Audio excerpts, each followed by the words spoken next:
تو وہ یہ بتاتے ہیں کہ اٹلانٹک اوشن اور میڈیٹرینین آپس میں ملتے ہیں لیکن ان کا پانی جدا جدا رہتا ہے۔ بعض دفعہ یہ جو لہریں آتی ہیں اس میں گرم پانی اوپر ہوتا ہے، اس کے نیچے ٹھنڈا پانی ہوتا ہے۔ بعض علاقوں میں نمکین اور میٹھا پانی ملتا ہے لیکن الگ الگ رہتا ہے۔ کچھ لوگوں نے اپنا تجربہ بتایا کہ جہاز کے ایک طرف کھارا پانی اور جہاز کے دوسری طرف میٹھا پانی، میٹھے پانی کی لہر تھی، ایک طرف نمکین پانی کی۔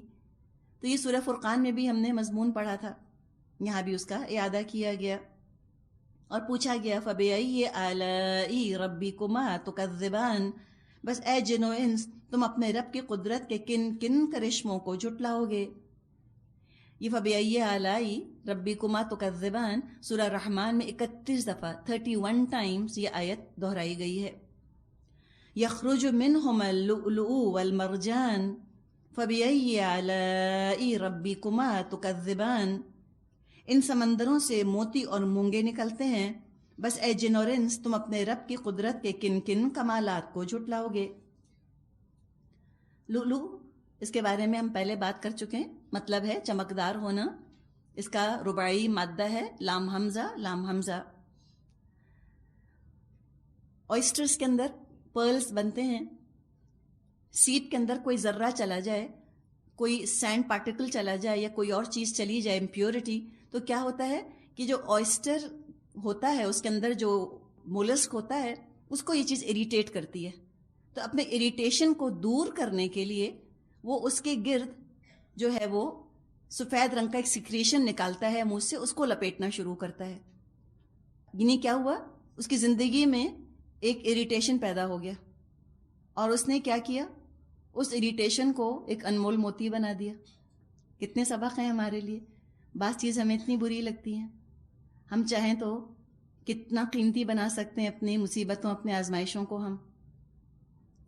تو چھوٹا سا جو ایک کیڑا ہوتا ہے اس ذرے کے گرد سفید سیکریشن لپیٹتا ہے یہاں تک کہ وہ جو قطرہ تھا، ایک ذرہ تھا، وہ موتی بن جاتا ہے۔ کسی نے کہا ہے نا، کیا گزری قطرے پر گوہر ہونے تک، اس ذرے پر کیا گزرتی ہے جب وہ ایک ذرے سے موتی بنتا ہے۔ ایسی بے وقت چیز کتنی قیمتی ہو جاتی ہے۔ اس میں بھی بہت سبق ہیں کوئی اگر غور کرے۔ پھر مرجان کا ذکر کیا گیا، کورلز، موتی اور مرجان ہمیشہ سے زیوروں کے لیے استعمال کیے جاتے رہے اور دواؤں میں بھی موتیوں کا اور مرجان کا استعمال ہوتا ہے۔ وَلَهُ الْجَوَارِ الْمُنشَآتُ فِي الْبَحْرِ كَالْأَعْلَامِ فَبِأَيِّ آلَاءِ رَبِّكُمَا تُكَذِّبَانِ، اور یہ جہاز اسی کے ہیں جو سمندر میں پہاڑوں کی طرح اونچے اٹھے ہوئے ہیں، بس اے جن و انس تم اپنے رب کے کن کن احسانات کو جھٹلاؤ گے۔ جاریہ کشتی کو کہتے ہیں، اس کی جمع ہے جوار۔ منشآت اٹھے ہوئے، نشأ کا مطلب ہوتا ہے اٹھنا، اٹھائی جانے والی کشتیاں۔ اعلام، علم کہتے ہیں علامت، نشانی۔ پہاڑوں کو بھی کہا جاتا ہے اس لیے کہ وہ بہت دور سے بڑے نمایاں نظر آتے ہیں۔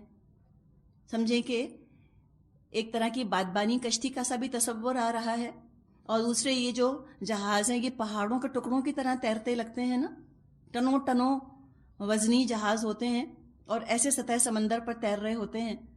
چھوٹا سا لوہے کا ٹکڑا ڈالیں تو ڈوب جاتا ہے۔ کیا اللہ تعالیٰ نے قوانین بنائے کہ جہاز تیر جاتے ہیں؟ ڈسپلیسمنٹ آف واٹر کا قانون بھی کس نے بنایا؟ اللہ نے بنایا۔ تو یہ جہاز سیر کا ذریعہ بھی ہیں، بہت فائدہ مند بھی ہیں، بڑی اللہ کی نعمت ہیں ٹرانسپورٹیشن کے وسائل، اور انہی جہازوں کی مدد سے مچھلی اور سمندر کی غذا انسان حاصل کرتا ہے۔ وائٹ میٹ تو آج کل بڑا قیمتی ہے، بہت اچھا سمجھا جاتا ہے، اور قیمتی موتی وغیرہ بھی نکالتا ہے۔ تو ٹریڈ اینڈ فائنانس کی بھی اللہ نے کتنے ذرائع بنا دیے۔ تو فرمائے تم کن کن احسانات کو جھٹلاؤ گے۔ دیکھو دنیا بھی تمہاری کتنی آسان کر دی ہے، لیکن آگے اب یہ بھی بتا دیا گیا کہ دیکھو اسی دنیا کے گرویدہ ہو کے مت رہ جانا۔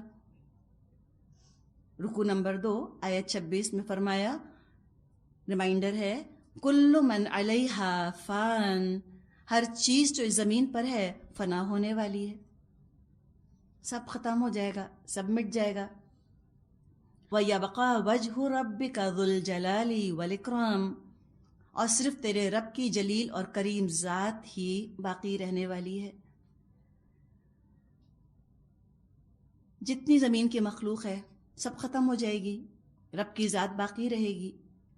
جو خود فنا سے بچنا چاہتا ہے، جو لا فانی ہونا چاہتا ہے، جو اٹرنل لائف چاہتا ہے، پلیجر کی، لیجر کی، چاہیے اللہ سے تعلق جوڑ لے۔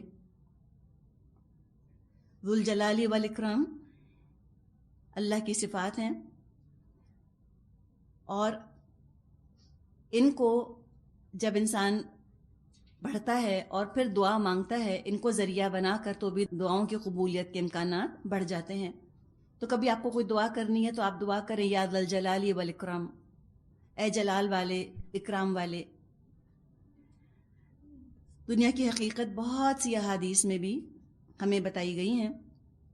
جامع ترمذی میں، ابن ماجہ میں ابو ہریرہ رضی اللہ عنہ سے روایت ہے، نبی اکرم صلی اللہ علیہ وسلم نے فرمایا، الا ان الدنیا ملعونۃ ملعون ما فیہا، آگاہ ہو جاؤ، خبردار، بے شک دنیا اور جو کچھ دنیا میں ہے اس پر اللہ کی پھٹکار ہے اور اس کی رحمت سے محرومی ہے۔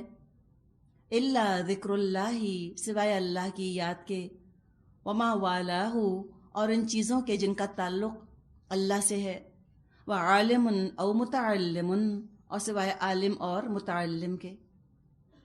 یہ چیزیں اللہ کی پھٹکار سے بچی ہوئی ہیں، یعنی کہ دنیا کو اللہ کے نام کے ساتھ کنیکٹ کریں گے تو یہ بابرکت ہوگی، اور دنیا کو اللہ کے نام سے کاٹ دیں گے، نحوست والی ہو جائے گی، بے برکت والی ہو جائے گی۔ ابو موسیٰ رضی اللہ عنہ سے مسند احمد میں روایت ہے، نبی اکرم صلی اللہ علیہ وسلم نے فرمایا، من احب دنیاہ اضر بآخرتہ، جو دنیا کو اپنا محبوب بنائے گا وہ اپنی آخرت کا ضرور نقصان کرے گا۔ ومن احب آخرتہ اضر بدنیاہ، اور جو آخرت کو محبوب بنائے گا وہ اپنی دنیا کا ضرور نقصان کرے گا۔ وآثروا ما یبقى علی ما یفنی، تو فنا ہو جانے والی دنیا کے مقابلے میں باقی رہنے والی آخرت اختیار کرو۔ کہنے کو مشورہ کتنا اچھا ہے، لیکن یاد نہیں رہتا نا ہم کو، پھر ہم اس کے گرویدہ ہو جاتے ہیں، پھر آخرت بھول جاتے ہیں۔ فرمایا فَبِأَيِّ آلَاءِ رَبِّكُمَا تُكَذِّبَانِ، بس اے جن و انس، تم اپنے رب کے کن کن کمالات کو جھٹلاؤ گے۔ يَسْأَلُهُ مَن فِي السَّمَاوَاتِ وَالْأَرْضِ كُلَّ يَوْمٍ هُوَ فِي شَأْنٍ، زمین اور آسمانوں میں جو بھی ہیں سب اپنی حاجتیں اسی سے مانگ رہے ہیں، ہر آن وہ نئی شان میں ہے۔ شان، شین حمزہ نون، مطلب ہوتا ہے افیئر، معاملہ، کیفیت، حالت، مشغولیت، توجہ۔ ہر لمحہ اللہ کسی نہ کسی نئی مصروفیت میں انوالو ہے۔ اور فرمایا کہ آسمانوں اور زمین میں جو کچھ ہے سب اسی سے اپنا وجود مانگتے ہیں، سب اسی کے محتاج ہیں۔ اللہ ہی کے پاس ہر چیز کے خزانے ہیں، رزق کے، زندگی، اولاد، خوشیاں، علم، صحت، عافیت، جنت، مغفرت، ہر چیز اللہ سے مانگنی ہوتی ہے۔ سب کا دینے والا اللہ ہے۔ جو اللہ کے وجود کا انکار کرتے ہیں وہ بھی اللہ کے محتاج ہیں، ہر پل اللہ کے محتاج ہیں۔ دل دھڑکنا بند ہو جائے اللہ کے حکم سے، اگلا سانس نہ آئے اللہ کے حکم سے، زندگی ختم۔ احادیث میں آتا ہے کہ ہر نوالا حلق سے اترنے سے پہلے اللہ کی اجازت لیتا ہے، اس کے لیے غذا بن کے اتروں یا زہر بن کے۔ اتنی محتاجی ہے انسان کے اللہ کے سامنے، ہر دم ہر پل اپنے رب سے رابطہ رکھنے کی کوشش کرے، اللہ کو ناراض نہ کرے۔ لیکن کیا حال ہے انسانوں کا، اپنی غفلت، اپنی نادانی میں اپنی جیسی مخلوق کے آگے ہاتھ پھیلانے لگتے ہیں، حالانکہ تمام انسانوں کے دل اللہ کی دو انگلیوں کے درمیان ہیں۔ اللہ نہ دے، اپنے اختیار سے کوئی کچھ نہیں دلوا سکتا، اور اللہ دے تو اس کی عطا کو کوئی روک نہیں سکتا، کوئی اللہ کا ہاتھ پکڑنے والا نہیں۔ ہم نے پڑھا ہے اللہ الغنی وانتم الفقراء، اللہ غنی ہے تم فقیر ہو۔ اپنی مخلوق کے بال بال سے اللہ واقف ہے، سب اس کے حکم سے ہو رہا ہے. بیک وقت کسی کو زندگی دے رہا ہے، اسی وقت کسی کو موت دے رہا ہے. کائنات کے کسی حصے میں کیا پتہ اس وقت قیامت آ رہی ہو، اور کائنات کے کسی حصے میں نئی دنیایں پیدا ہو رہی ہوں. اب تو ہبل ٹیلیسکوپ نے بہت کچھ ہمیں دکھا دیا ہے نا. گیلیکسیز تباہ ہو رہی ہیں، وہ قیامت ہے نا ان کی. پتہ نہیں ہماری ملکی وے کی قیامت کب آنی ہے، اللہ بہتر جانتا ہے. اور کہیں نئی دنیایں پیدا ہو رہی ہیں. اور سائنٹسٹ کا کہنا ہے کہ صرف ایک کائنات نہیں ہے بلکہ کئی کائناتیں ہیں، کئی کائناتیں ہیں. اور یہ بلیک ہولز کے بارے میں ان کی ایک تھیوری یہ بھی ہے کہ دوسری یونیورس کا گیٹ وے ہیں بلیک ہولز. اور یہ بھی سائنسدانوں نے دیکھا کہ دو گیلیکسیز ایک دوسرے میں سے گزر جاتی ہیں اور کوئی چیز کسی کو ٹچ نہیں کرتی. کون ہے ان کو تھامنے والا جو ان کو اس طرح سے گزار دیتا ہے؟ ہبل نے جتنی تصویریں بھیجی ہیں ان کو دیکھ کے احساس ہوتا ہے کہ کائنات ابھی فنشڈ پروڈکٹ نہیں ہے. ہر لمحہ نیا سے نیا کریشن ہو رہا ہے. یہ جو فرمایا ہے نا کل یوم ہوا فی شأن، ہر دن ہر لمحہ اللہ جو ہے ایک نئی شان میں ہے، ایک نئے کام میں مصروف ہے. کسی نے کہا ہے یہ کائنات ابھی ناتمام ہے، شاید کہ آ رہی ہے دمادم صدائے کن فیکون. تبھی بھی اللہ کے اس کلمہ کن فیکون کا ظہور ہو رہا ہے. کچھ بن رہا ہے، کچھ مٹ رہا ہے، کوئی پیدا ہو رہا ہے، کوئی مر رہا ہے، کوئی ہنستا ہے، کوئی روتا ہے. کیا اللہ کی شان ہے. تو پوچھا گیا فَبِأَيِّ آلَاءِ رَبِّكُمَا تُكَذِّبَانِ، بس اے جن و انس تم اپنے رب کی کن کن صفات حمیدہ کو جھٹلاؤ گے، کیسی کیسی خلاقی کو تم جھٹلاؤ گے. مائکروسکوپ سے لے کے ٹیلیسکوپ جو کچھ دکھا رہے ہیں، خود تم دیکھو اور فیصلہ کرو کہ کیا یہ خود بخود چیزیں بن گئیں. کیا تم اللہ کی خلاقی کو جھٹلا سکتے ہو؟ یہ کام نہ کرو. اب بات کی جا رہی ہے انسانوں سے اور جنوں سے. سَنَفْرُغُ لَكُمْ أَيُّهَا الثَّقَلَانِ، اے زمین کے بوجھو ان قریب ہم تم سے باس پرس کے لیے فارغ ہوا جاتے ہیں. یہ جو ایھا الثقلان کا انداز ہے یہ ایک عربی ایڈیم ہے، عربی محاورہ ہے، دھمکی کے لیے آتا ہے. ثقلان ثقل سے بنا ہے، تثنیہ کا صیغہ ہے. ثقل کا مطلب ہوتا ہے بوجھ، وزن. اور ثقل اہم چیز کو بھی کہا جاتا ہے، امپورٹنٹ چیز کو. کتاب اور سنت کو ثقلین کہتے ہیں، دو بھاری چیزیں، دو اہم چیزیں. تو یہاں پر فرمایا گیا کہ ان قریب ہم فارغ ہونے والے ہیں تمہارے لیے اے زمین کے دو بوجھو، یعنی انسان اور جن. اب یہ فارغ ہونا کیا معنی رکھتا ہے؟ ایک اللہ کا فارغ ہونا، ایک انسان کا فارغ ہونا. انسان جب بہت مصروف کسی کام میں ہوتا ہے کسی دوسرے کام کی طرف توجہ دے نہیں سکتا. اگر بول رہا ہوتا ہے تو لکھ نہیں سکتا، اور لکھ رہا ہوتا ہے تو صحیح سے سن نہیں سکتا. ایک کام سے فارغ ہوتا ہے تبھی دوسرے کام کو پوری طرح وہ توجہ دے سکتا ہے. ہم کہتے ہیں اب وقت ملا، اب مجھے فرصت ملی، اب میں یہ کام کروں گی. تو یہ انسان کی لمیٹیشنز ہیں، انسان کی محدودیت ہے. انسان تو ہے ہی کمزور، خلق الانسان ضعیفا، انسان تو کمزور پیدا کیا گیا ہے. تو اللہ کے ساتھ تو کوئی ایسی مجبوری نہیں کہ اللہ ایک کام میں اگر مصروف ہے تو دوسرے کام کو توجہ نہیں دے سکتا. نعوذ باللہ، یہ اللہ کے اندر یہ کمزوری نہیں ہے. تو یہاں فارغ ہونے سے مراد ہے کہ ابھی تمہارے حساب کتاب کا وقت نہیں آیا، ابھی مہلت ہے، ڈھیل ہے تمہارے لیے.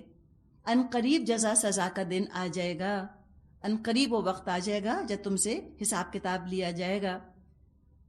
انسان کا اپنا حال آج یہ ہے کہ حساب کے بارے میں سوچنے کی فرصت نہیں. قیامت کے دن ہر شخص بالکل فارغ ہوگا حساب دینے کے لیے. فَبِأَيِّ آلَاءِ رَبِّكُمَا تُكَذِّبَانِ، پھر دیکھ لیں گے کہ تم اپنے رب کے کن کن احسانات کو جھٹلاتے ہو. ابھی تو ہم نے بات کی کہ دھمکی ہے، اس میں کون سی نعمت ہے؟ دھمکانے میں، دھمکانے میں بھی نعمت ہے. ہم انگلش میں کہتے ہیں فور وارنڈ از فور آرمڈ. ابھی تو وقت اور زندگی کی نعمت موجود ہے، اس کو ویسٹ کرنا، ضائع کرنا دراصل اس نعمت کی ناشکری ہے. تو اس وقت کو بہتر سے بہتر طور پر انسان استعمال کر لے، اس کی ناشکری نہ کرے۔ یا معشر الجن والانس ان استطعتم ان تنفذوا من اقطار السماوات والارض فانفذوا لا تنفذون الا بسلطان۔ اے گروہ جن اور انس، اگر تم زمین اور آسمانوں کی سرحدوں سے نکل کر بھاگ سکتے ہو تو بھاگ دیکھو، نہیں بھاگ سکتے اس کے لیے بڑا زور چاہیے۔ معاشر کا لفظ آیا ہے، عین شین را مادہ ہے، مطلب ہے کسی گروہ کا مل جل کر رہنا، معاشرہ، سوسائٹی، اس سے لفظ بنے ہیں۔ اقطار، قاف طا را مادہ ہے، اقطار کنارے کو کہتے ہیں، شہر کے ایک کنارے کو قطر کہا جاتا ہے، جس کو سبربس ہم کہتے ہیں انگلش میں، سبربس، وہ قطر ہوتا ہے دراصل شہر کا ایک کنارہ۔ اقطار ایجز، کنارے۔ اب یہ بھی مشکلات قرآن میں سے یہ آیت ہے۔ کچھ لوگوں نے کہا کہ اچھا اس سے مراد راکٹس ہیں، کہ تم جو ہو پاور کے ساتھ اور فیول بنا کے اور راکٹ بنا کے تم زمین آسمان کے کناروں سے نکل سکتے ہو۔ تو راکٹ بنا کر دنیا کی گریوٹی سے نکل سکتا ہے، کائنات سے تو کوئی باہر نہیں گیا راکٹ بنا کر، سنا آپ نے کسی کا؟ کوئی بھی نہیں گیا۔ تو یہاں تو آسمانوں اور زمین کے کناروں کی بات کی جا رہی ہے، ورلڈ کی بات نہیں ہے، ارتھ کی بات نہیں، یونیورس کی بات کی جا رہی ہے۔ تو اس کا تعلق راکٹ سے لگتا تو نہیں ہے۔ ایسا محسوس ہوتا ہے جیسے کہ قیامت کے دن کا ذکر ہے کہ کہاں بھاگ کر جاؤ گے، کدھر جاؤ گے، کہاں چھپو گے، کوئی چھپنے کی جگہ نہیں ہوگی۔ قیامت کے دن انسان کہیں گے، یقول الانسان یومئذ این المفر، اس دن انسان کہے گا ہے کہیں چھپنے کی جگہ، ہے کہیں بھاگ جانے کی جگہ؟ کوئی جگہ نہیں۔ ہو سکتا ہے اس دن کہا جائے کہ زمین آسمانوں کے کناروں سے نکل کر کہیں بھاگ سکتے ہو تو نکل کے دکھا دو۔ مراد کیا ہے؟ نہیں جا سکتے۔ علی رضی اللہ عنہ کا قول ہے کہ انسان جب گناہ کرے تو ایسی جگہ ڈھونڈے جہاں اللہ نہ دیکھ سکتا ہو۔ مراد کیا ہے؟ گناہ مت کرو۔ تو خطاب ہے کہ تم کہیں نہیں بھاگ سکتے، گھرے ہوئے ہو۔ پھر آگے لیکن یہ بات بھی فرمائی کہ لا تنفذون الا بسلطان۔ سلطان کا مطلب زور، غلبہ، قوت، اتھارٹی۔ کس طرح بھاگ سکتے ہو؟ سلطان کے ساتھ تم فرار حاصل کر سکتے ہو۔ ابھی سلطان کیا ہے؟ کچھ علماء نے اس سلطان سے مطلب یہ لیا ہے کہ کوئی شخص کہیں اللہ سے بچ کے جا تو نہیں سکتا۔ موت بھی کیا ہے؟ وجود تو ختم نہیں ہوتا، ایگزسٹنس تو انسان کی ہوتی ہے، بس ٹرانسفر ہو جاتا ہے۔ موت کے ساتھ کوئی وینش تو نہیں ہوتا۔ اگر کوئی انسان وینش ہونا چاہے، ڈسپیئر ہونا چاہے، معدوم ہونا چاہے، تو وہ تو سلطان کے ساتھ ہوگا، اللہ کی قدرت کے ساتھ۔ تو سلطان سے مراد انہوں نے اللہ کی قدرت لی ہے کہ اللہ چاہے تو اللہ تم کو معدوم کر دے، جیسے کہ شعلہ بجھ جاتا ہے، ایکسٹنگوش ہو جاتا ہے، ایسے ہو سکتا ہے کہ اللہ تمہارا وجود مٹا دے، نان ایگزسٹنٹ کر دے تم کو۔ انسان کے بس میں تو نہیں ہے کہ وہ یہ کرے، اللہ کر سکتا ہے۔ فرمایا فَبِأَيِّ آلَاءِ رَبِّكُمَا تُكَذِّبَانِ، اپنے رب کی کن کن قدرتوں کو تم جھٹلاؤ گے۔ يُرْسَلُ عَلَيْكُمْ أَشْوَاظٌ مِّن نَّارٍ وَنُحَاسٌ فَلَا تَنتَصِرَانِ، بھاگنے کی کوشش کرو گے تو تم پر آگ کا شعلہ اور دھواں چھوڑا جائے گا جس کا تم مقابلہ نہ کر سکو گے۔ شواظ اور نحاس دو لفظ آ رہے ہیں۔ شواظ شین واو وا مادہ ہے۔ عبداللہ بن عباس کا کہنا ہے رضی اللہ عنہما کا کہ شواظ آگ کے اس شعلے کو کہتے ہیں جس میں دھواں نہ ہو۔ ٹھیک ہے، آگ کا وہ شعلہ جس میں دھواں نہ ہو۔ شازہ گالی دینے کو بھی کہتے ہیں، کوئی گالی دے تو آگ لگتی ہے نا، انسان کو غصہ اتنا آتا ہے۔ نحاس نون ہا سین اس کا مادہ ہے۔ وہ کہتے ہیں کہ نحاس اس دھوئیں کو کہا جاتا ہے جس میں آگ کی روشنی نہ ہو، بس گرمی ہو۔ گرم دھواں لیکن آگ نہ ہو، سٹیم کہہ لیں. تو ہو سکتا ہے کہ جہنم کے مختلف عذابوں کا یہاں پر ذکر کیا جا رہا ہو کہ کس کس طرح کا عذاب ہوگا. کہیں بھڑکتی آگ کا عذاب جس میں دھواں نہیں، کہیں جلتا ہوا سٹیم، جلا دینے والا سٹیم، بھاپ ایسی کہ جو جلا ڈالے. واللہ عالم، بس اللہ اپنی پناہ میں رکھے. فرمائے پھر تم کہیں سے مدد نہ پاؤ گے. فَبِأَيِّ آلَاءِ رَبِّكُمَا تُكَذِّبَانِ، اے جن اور انس تم اپنے رب کی کن کن قدرتوں کا انکار کرو گے. اب اگر یہ پچھلی آیت میں جہنم کا ذکر ہے تو اس میں کون سی نعمت کی بات ہے؟ دراصل پیشگی ایڈوانس اطلاع ملنا بھی بڑی رحمت ہے. جو اس اطلاع کو کہ جہنم ہے، قیامت ہے، جو اس اطلاع کو جھٹلا دے اس نے تو بہت بڑی مدد کو ٹھکرا دیا. جیسے کوئی کویشچن پیپر لا کر دکھا دے آپ کو، یہ سوالات آنے والے ہیں، اور کوئی اسٹوڈنٹ ان کو جھٹلا دے، اپنے پاؤں پہ کلاڑی ماری. اسی طرح بتا دیا گیا کہ دیکھو اس طرح قیامت آئے گی. اب جو نہ مانے اس نے تو خود اپنا نقصان کیا. تو تیاری کر لو قیامت کے آنے سے پہلے. فَإِذَا انشَقَّتِ السَّمَاءُ فَكَانَتْ وَرْدَةً كَالدِّهَانِ، پھر کیا بنے گی اس وقت جب آسمان پھٹے گا اور لال چمڑے کی طرح سرخ ہو جائے گا. فَبِأَيِّ آلَاءِ رَبِّكُمَا تُكَذِّبَانِ، اے جن و انس اس وقت تم اپنے رب کی کن کن قدرتوں کو جھٹلاؤ گے. وردتن، وردہ گلاب کے پھول کو کہتے ہیں. پھر مطلقاً اس سے سرخ رنگ یا گلابی رنگ بھی مراد لیا جاتا ہے. دہن تیل کی تلچھٹ کو کہتے ہیں، جیسے کہ جو نیچے ریسیڈیو بچ جاتا ہے نا، کوئی چیز فرائی اگر کریں، ایسا وہ ریڈش پنکش جیسا ہوتا ہے. تو ذکر کیا جا رہا ہے قیامت کا کہ آسمان پھٹے گا اور ایسا ہو جائے گا جیسے کہ سرخ ہے، بالکل سرخ چمڑا ہے، جیسے کہ تیل کی تلچھٹ کی طرح ہے. تو اس کے لیے بھی تم تیاریاں کر لو. تم کیوں اللہ کی آیات کو جھٹلاتے ہو؟ قرآن نے تو بتا دیا کیسے قیامت آئے گی. فَيَوْمَئِذٍ لَا يُسْأَلُ عَنْ ذَنبِهِ إِنسٌ وَلَا جَانٌّ فَبِأَيِّ آلَاءِ رَبِّكُمَا تُكَذِّبَانِ، اس روز کسی انسان اور کسی جن سے اس کا گناہ پوچھنے کی ضرورت نہ ہوگی. پھر دیکھ لیا جائے گا کہ تم دونوں گروہ اپنے رب کے کن کن احسانات کا انکار کرتے ہو. حسن بصری رحمۃ اللہ علیہ نے فرمایا، اس روز جن مجرمین کو جہنم میں ڈالنے کا فیصلہ ہوگا ان کی علامت یہ ہوگی کہ دہشت سے ان کا رنگ نیلا ہو جائے گا. تو کسی کی شکل دیکھ کر ہی پتہ چل جائے گا کہ یہ جہنمی ہے، یہ جنتی. اپنا اعمال نامہ دیکھنے کے بعد سب کی شکلیں خود بول رہی ہوں گی، کسی سے نہ پوچھنا پڑے گا کون جنتی ہے کون جہنمی. سورہ طٰہٰ میں ہم نے پڑھا تھا وَنَحْشُرُ الْمُجْرِمِينَ يَوْمَئِذٍ زُرْقًا، ہم اس دن لائیں گے مجرموں کو، ان کی آنکھیں دہشت سے نیلی ہو گئی ہوں گی، پوچھنے کی ضرورت نہ ہوگی، چہروں پر دل کی کیفیت چھلکتی ہوگی.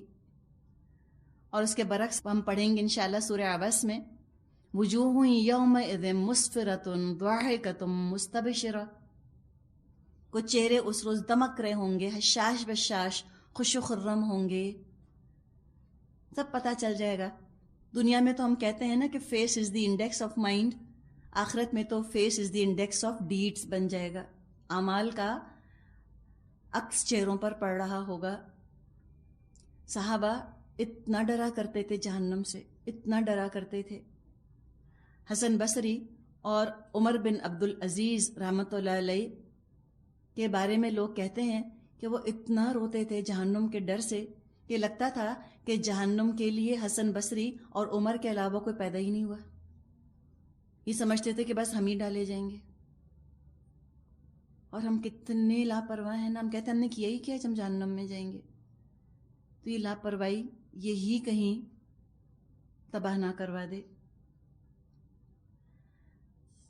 یعرف المجرمون بسیماہم فیؤخذ بالنواصی والاقدام فبأی آلاء ربکما تکذبان، مجرم وہاں اپنے چہروں سے پہچان لیے جائیں گے اور انہیں پیشانی کے بال اور پاؤں پکڑ پکڑ کر گھسیٹا جائے گا۔ اس وقت تم اپنے رب کی کن کن قدرتوں کو جھٹلاؤ گے۔ سیما، سین واو میم مادہ ہے،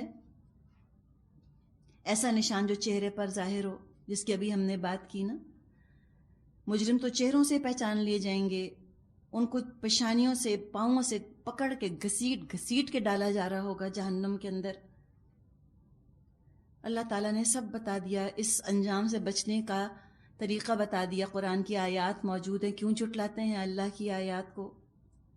پھر کہا جائے گا جھٹلانے والوں سے، هذه جہنم التی یکذب بها المجرمون یطوفون بینها وبین حمیم آن فبأی آلاء ربکما تکذبان۔ اس وقت کہا جائے گا یہ وہی جہنم ہے جس کو مجرمین جھوٹ قرار دیا کرتے تھے، اسی جہنم اور کھولتے ہوئے پانی کے درمیان وہ گردش کرتے رہیں گے، پھر اپنے رب کی کن کن قدرتوں کو تم جھٹلاؤ گے۔ اب آپ سوچیں کہ جن لوگوں کو دنیا میں ستایا گیا تھا، کسی کا بچہ اغوا کر لیا، کسی کو ٹارچر کر کے مار دیا، کسی عورت کے ساتھ زیادتی کی، اور دنیا میں ان کو انصاف نہ ملا، نہ مجرموں کو سزا ملی، تو مظلوموں کا دل کیسے جلتا ہے یہاں پر، کیسے بے بس، کتنا مجبور محسوس کرتے ہیں۔ ایسے مجرموں کے دلوں کو ٹھنڈک ملے گی، وہ دیکھیں گے کہ ہمارے ساتھ ذاتی ظلم کرنے والے اپنے انجام کو پہنچ گئے، کیسے ان کو پکڑ پکڑ کے جہنم میں پھینکا جا رہا ہے۔ دنیا میں تو دے ور اسکاٹ فری، کوئی ہاتھ ڈال نہ سکا ان کے اوپر، لیکن آج اللہ کی پکڑ سے تو باہر نہیں، اللہ کی عدالت میں تو ہر ایک کو انصاف ملے گا۔ زید بن عاصم رضی اللہ عنہ صحابی تھے۔ جب جھوٹی نبوت کا فتنہ شروع ہوا، مسلمہ کذاب کا زمانہ تھا، تو زید بن عاصم یہ مسلمہ کذاب کے ہاتھ لگ گئے تھے، اور مسلمہ کذاب نے کہا کہ تم مانو کہ میں اللہ کا رسول ہوں۔ انہوں نے کہا کہ میں کبھی یہ گواہی نہیں دے سکتا۔ تو مسلمہ کے حکم سے ان کا ایک ایک حصہ کاٹا گیا تھا، ایک ایک عضو کاٹا گیا، یہاں تک کہ کٹ کٹ کر انہوں نے جان دے دی۔ تو جب مسلمہ کذاب کو جب ڈالا جائے گا آگ میں، تو ان زید بن عاصم کو ٹھنڈک نہ ملے گی۔ اتنا ظلم۔ رومنس کیا کرتے تھے؟ غلاموں کو کیسے وہ پھکوا دیا کرتے تھے جنگلی جانوروں کے آگے پھڑوانے کے لیے، خالی کیوں؟ دیکھ کر خوشی ہو رہی ہے، اپنے انجوائمنٹ کے لیے۔ نہتے غلاموں پر جانوروں کو چھوڑ دیا کرتے تھے، تو وہ جو غلام جب دیکھیں گے کہ یہ سارے جو آقا تھے ہمارے، یہ رومن ایمپررز، یہ ڈالے جا رہے ہیں جہنم میں، تو کتنی ٹھنڈک ملے گی۔ بنی اسرائیل کے جتنے بیٹوں کو مروایا تھا فرعون نے، جب وہ فرعون ڈالا جائے گا آگ میں، تو بنی اسرائیل کی ماؤں کو اور ان باپوں کے دل کتنے ٹھنڈے ہوں گے کہ انہوں نے ہمارے کلیجوں کے ٹکڑوں کو اس طرح سے مروایا تھا، آج اللہ بدلہ لے رہا ہے۔ اب بدلہ تو اللہ ہی لے سکتا ہے۔ فرعون کیا ذرا سی دیر کو ڈوب کے مر گیا، کیا سزا ملی دنیا میں؟ اتنوں کو جو تنگ کیا، اتنوں کو جو عاجز کیا، اس کا بدلہ تو اللہ ہی لے گا۔ اور فرمائے کہ وہ تو گردش کرتے رہیں گے جہنم کے درمیان اور کھولتے پانی کے درمیان۔ حمیم آن بوائلنگ واٹر، اپنی پورے پکنے پر جو پانی پہنچ گیا ہو۔ اور ہم جانتے ہیں کہ پانی کا جو ٹیمپریچر ہے وہ بھی ویری کرتا ہے نا، کس ٹیمپریچر پر پانی بوائل ہو۔ اللہ جانے وہ جہنم کا کھولتا ہوا پانی وہ کیسا ہوگا۔ تو یہ کوئی نجات بھی نہیں عذاب سے، کوئی بریک بھی نہیں آئے گی، آلٹرنیٹ عذاب ہوں گے، اس سے نکلیں گے تو اس میں، اس سے نکلیں گے تو اس میں، مختلف قسم کے عذابوں کے اندر گرفتار رہیں گے۔ جیسے دنیا میں یہ ہمیشہ معصیت میں رہا کرتے تھے، اللہ کی نافرمانی کی حالت میں، ایک نافرمانی کی حالت سے نکلتے تھے دوسری میں، دوسری سے نکلتے تھے تیسری کے اندر، تو وہاں مختلف قسم کے عذابوں کا مزہ چکھتے رہیں گے۔ تو پوچھا گیا کہ دیکھو تم اللہ کی کن کن نعمتوں کو جھٹلاؤ گے۔ یہ مجرموں کا جہنم میں ڈالا جانا، یہ بھی اللہ کا بڑا انعام، بڑا فضل ہوگا مظلوموں کے لیے۔